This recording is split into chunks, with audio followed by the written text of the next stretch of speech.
Josh and I did a topology and manufacturing optimization of an airfoil.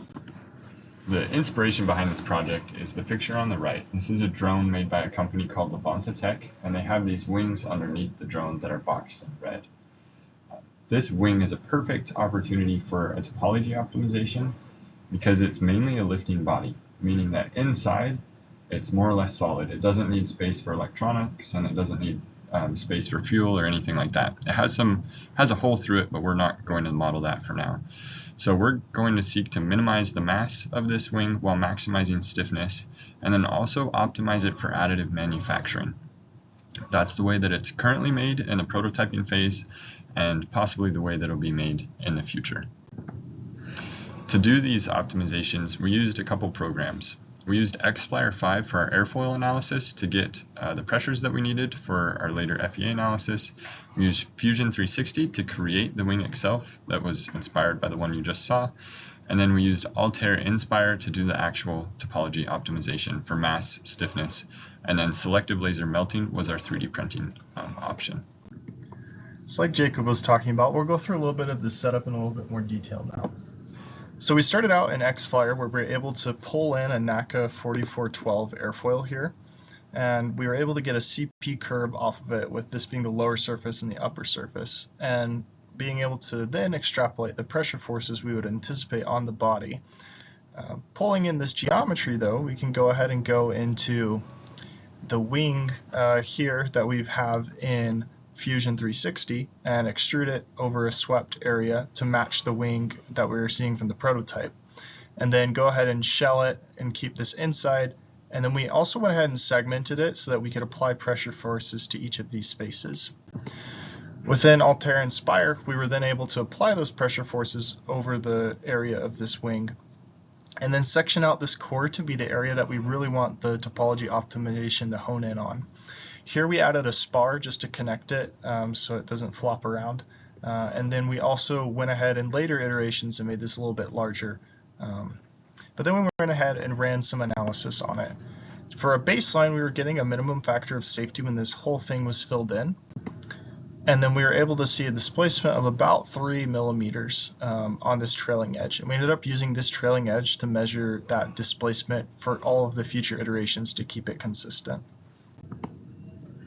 So moving forward with the stiffness and mass optimization, we use the following settings. On the left are the settings for our mass optimization, and then on the right is for stiffness. So this is a topology optimization for minimizing mass. The constraint that it has is a minimum safety factor of 1.2. That should be sufficient for our needs. We didn't do a frequency or a vibration analysis. And then it also had a thickness constraint. So this is telling the optimizer, hey, you can change everything in there, but don't make any one part thinner than 1.5 centimeters. This is so we don't get small spindly things, and it's also because when we started with a smaller value, the program recommended that we move larger. On the right, here are our settings for the stiffness maximization optimization, and its target is to use 30% of the design space volume. So it's saying the optimizer is allowed to use 30% of the volume and change the shape, and from that keep the stiffness as high as it can. And then same as before, no frequency constraint and the same thickness constraint. So first off, we made the shell transparent. This is the mass minimization, and you can see that it basically just put a couple of these pillars here and deleted everything else. This is great from a mass perspective. We got rid of most of the mass. It's phenomenally light. The problem is our displacement skyrockets, and we have 9, almost 10 millimeters of displacement on that back corner of the trailing edge, and this isn't quite acceptable. It's quite high. And so then when we run our stiffness optimization, it gives a different shape. It used the 30% of the volume, filled it in, and then gave a few pillars in a couple different spots. While this weighs more than the mass minimization, it also displaces much less, about half of what it was before, and it weighs less than the original filled in option, the full core. So we decided to move forward with this shape, but see if we can make it even better. And to do that, we turn it into a lattice. So we take this middle shape here and we replace it with a lattice structure that you can kind of see in here. When we run the analysis on this lattice structure, our minimum safety factor is still good. We're at 2.7, so there's no problems there. And then our displacement actually continued to improve. Our trailing edge displacement was only 3 millimeters, 3.1 millimeters. This is phenomenal. It's better than both the mass minimization and the stiffness minimization or maximization. It's also better than the original, which means there's possible errors or uncertainty that we'll discuss a little bit later. But the lattice is a great option to move forward with for our manufacturing. So looking at the 3D printing side or additive manufacturing side, we looked at SLM as our to do our optimization in. Within Inspire, we were able to run an orientation optimization, which is looking at these three characteristics: the time it takes, the amount of supports or the supports we need for it, and then the deformation. And then we can weight these individual ones to whatever, if we value time more, we can put time higher. And then it makes that heat map with those weighted characteristics up here. And so this is the original how it was going to do it. And so when we ran it at this point here, you can see it changed its location, then it has it to a different one.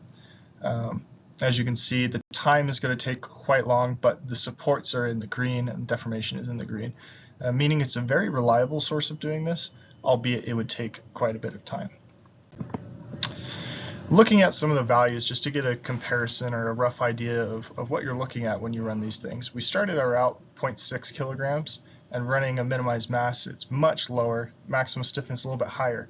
And this final lattice that we ended up making is sort of between these two, really low. It's about 93% of the overall original, which is very good for what we're looking at. And then, as Jacob was talking about, we actually ended up getting less deflection with this lattice than we did with just everything in there. So there may be some errors with that. But overall, about a 9% reduction. These other ones, as you can see, when you're minimizing mass, it's going to greatly impact the displacement, which was a big no-no for us. And then maximizing stiffness, as you can see, still going to increase it, but by a much lower than minimizing mass. There's just some final thoughts. Some of the uncertainty in this analysis: one, the shape needs refinement. As you can see, there's a lot of rough edges and still quite a bit of spindly features that we could refine, make a lot nicer, smooth a lot of the edges out, cut off the excess that's being wasted that's just there to fit the 30% max stiffness design. And then overall, like this program that we used, it had an FEA, but we'd still like to use a more robust one once we would refine that shape. To be able to get more accurate results out from the model that we have. Once again, we use segmenting instead of pressure mapping, just because we couldn't get it to work. But that's something that could give us a more accurate result, as it resembles more of what we'd see in nature. And then as well, we'd love to look into, right now it's just the core that's being SLM'd, but if we could do both the shell and the core rather than having to insert, it would be a great help, especially with bonding all those individual lattice pieces to the shell. Implications moving forward, though, overall, it's going to have a much higher lift to weight ratio, as we're able to decrease the mass by about 93%. That's really high, especially as you scale this up in size. We are also able to find the most reliable 3D printing orientation. However, it does take quite a bit more time than other orientations. But as you can see, if you're really going for reliability, which a lot of your plane parts would be, this would be a great option for it. And as we talked about a little bit earlier, less material is great. It will cost less, the manufacturing of it, just because we'd have less material that we need to add in there. Thank you.